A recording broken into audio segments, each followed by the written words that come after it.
After all the things I did for you in my spare time, out of the kindness of my own heart, is this how you decide to treat me? Let's talk about guilt tripping. Hi, I'm Paul, and this is my series where I explain English words and expressions they never bothered to teach me in school. So, guilt tripping, what is it? Well, it's to try to make somebody feel really guilty because of something they said or didn't do or whatever it was that they did in order to manipulate them. You want to manipulate them into doing something that they don't probably want to do. It's called guilt tripping.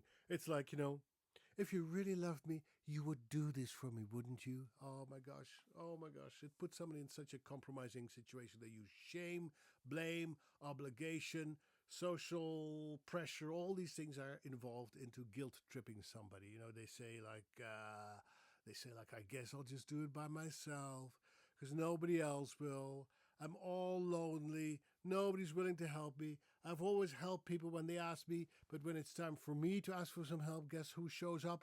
No one. Poor me, Eeyore. That's the whole sentiment behind guilt tripping.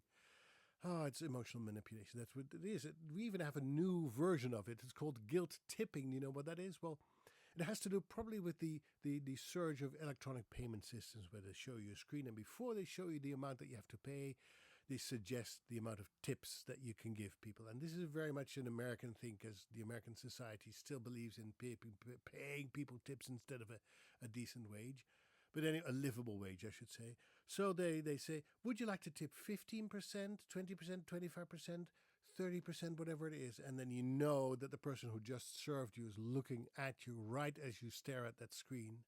And even if they did not deserve that tip because they were not the best server in the world, you look at the people behind you, you feel this social pressure, and you don't want to be known as a cheapskate. So there you go. You give somebody 20, 25%, even though they did a lousy job serving you.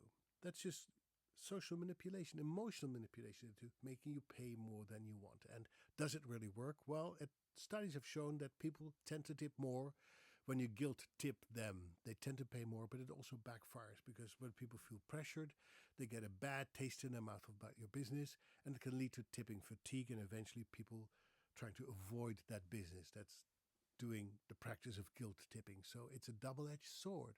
So that's guilt tripping and guilt tipping. Are you guilty of these things? Have a great day. Tot ziens. Bye-bye.